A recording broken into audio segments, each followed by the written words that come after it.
Hello, my beautiful people. You look very pretty today. We have something in common, I see. Today, I will do a simple YouTube reflection video on my relationship with YouTube and how it developed and what the problems were and how do I keep it in control now. And by the end of it, I will also delve deeper, well, a little into my YouTube Wrapped, because I did a little segment for that as well, so you know what kind of content I've been consuming, I guess. But first, I'll just talk about my relationship with YouTube, as since I'm a PC user, I quite heavily used to rely on YouTube for just content and videos and just everything.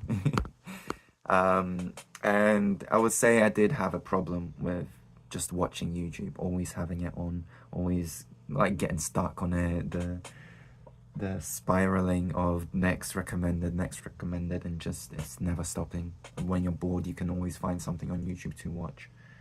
And I understood that it was a problem. I understood that I had to do something about it. And it was during my gap year before my third year of uni.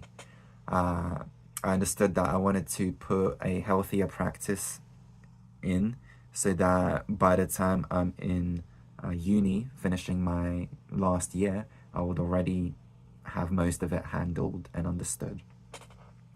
I understood that there's a simple saying: the content you consume determines the kind of person you are, as that's the information that you consume, the information that you place in your mind, it's the content that you're putting in effort to watch, to just read and understand, so it defines you in a sense. When I understood that, that's when I understood that I wanted to do a complete cleanup of my YouTube channel. I unsubscribed from a lot of channels. I removed practically all gaming channels that I've been watching, since I was trying not to like indulge too much in games. I removed the content aspect of it out. And then since I was already putting in the practice to get ready for the final year of interior architecture, I started following more channels to do with that as well, to just surround myself with creativity and just my aspect of design more and more. Yes, I was happy to see how effective it turned out to be. But not only did I understand that I had to change who I'm watching and what I'm watching, but it's also fixed up my want to watch. That came later on, but in the end, I have also discovered two very crucial extensions for YouTube that helps me heavily with just making YouTube into a tool rather than an obstacle. Tools which you don't know how to use become distractions. And YouTube is one of the greatest tools we possess in our modern world. It's where all the video content exists about whatever you might want to listen or talk about. It's probably on YouTube. But that just shows that it can very easily be a distraction and an obstacle in your way, rather than allowing you to use it to the full potential. So the two extensions that helped me turn YouTube into a tool was one, YouTube Shorts block. I don't really watch YouTube Shorts, but I hated seeing them around. So I just put a block on it, so that even on my phone there's a YouTube Shorts block, so there's no way I would even get into a 10-minute scrolling phase on that. I just removed the ability to scroll. YouTube Shorts can fuck off. I don't want to waste my time on that, okay? So I got a YouTube Shorts block. That's one of them. Another one, which is another super crucial actually, and the more important one, is remove YouTube recommendations. This way, I don't have a main YouTube page. My main YouTube page is my subscription page. Even on videos that I'm watching, there's no sidebar of recommended later videos. Once the video finishes, there's no even recommended videos from the person you're watching shown there. It just removes the constant cycle of you searching and seeing something new that you'll be willing to watch and listen to. That's the YouTube recommendation block is the most beautiful thing that you could have for YouTube, because you yourself choose specifically what content you want to be consuming, and that's what will show up. I'm only subscribed to the people I want to be subscribed, and that's only the content I look at. And if there's nothing new that pops up in the subscription one, I just don't really use YouTube, I guess. That be said, I can of course search up videos if I'm looking for, need to, whatever. I can easily search up. Of course, there's that. I'm not gonna remove one of the main functions of YouTube to search up for videos that I want to be watching. But still, it's all under your control about what content you're willing to choose to consume.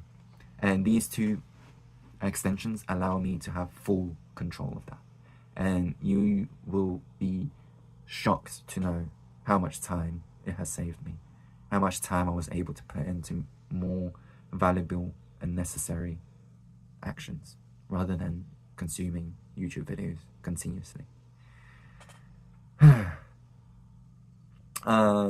My YouTube journey has been a long one, and even, well, this from just consuming and fixing the consuming part of YouTube, I ended up even filming YouTube and being YouTuber for a year.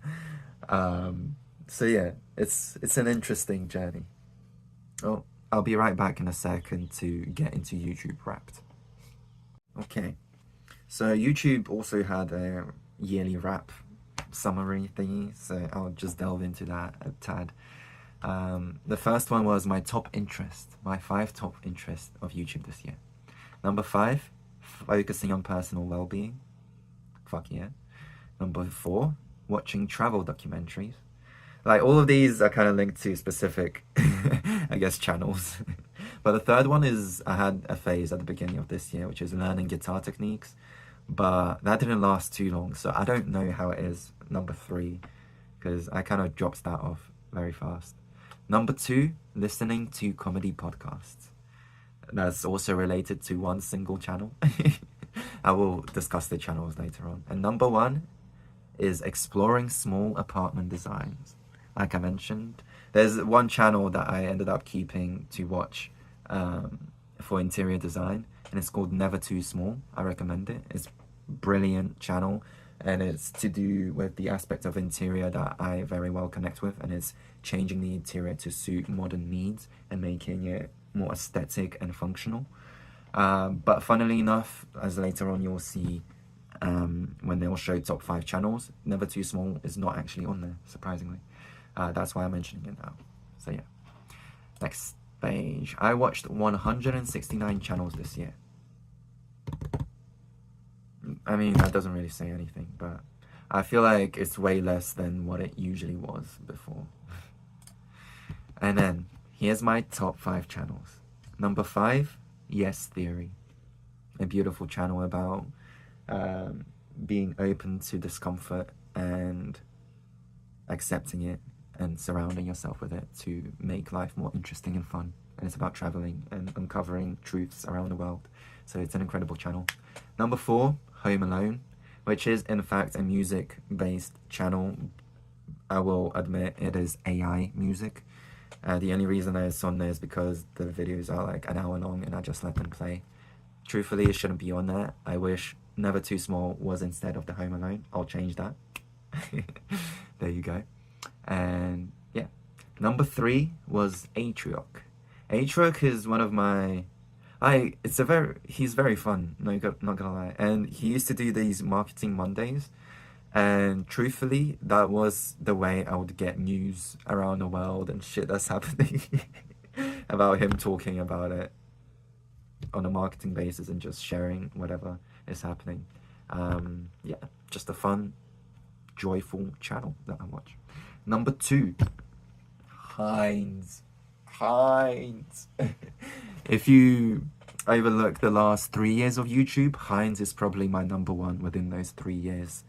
That's when I discovered him, and he's incredible. He is the reason why I was able to have my creation journey this year as it was. He's the reason to why I was able to have many realizations and understandings from my situations in life, and just about how I act and think, and just navigating my trail of thought towards a healthier mindset rather than being stuck somewhere. Heinz is just peak. He's peak. He's the definition of just what I'm trying to head towards. And number one this year was in fact Theo Von podcasts. His podcasts are hilarious. I think he is hilarious. I would love to see him perform live. Also, he does podcasts with scientists and doctors, which I find very, very intellectually based and very just indulgent into whatever topic they're talking about. Theo Von, I heavily recommend his podcast. It's incredibly fun, and just, yeah, have a listen. I was 0.4% of Theo Von's. 180 videos. That sounds like a lot. Not all of them I guess finished watching, but there's a good batch.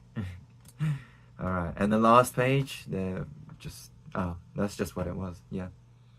Alright, there you go.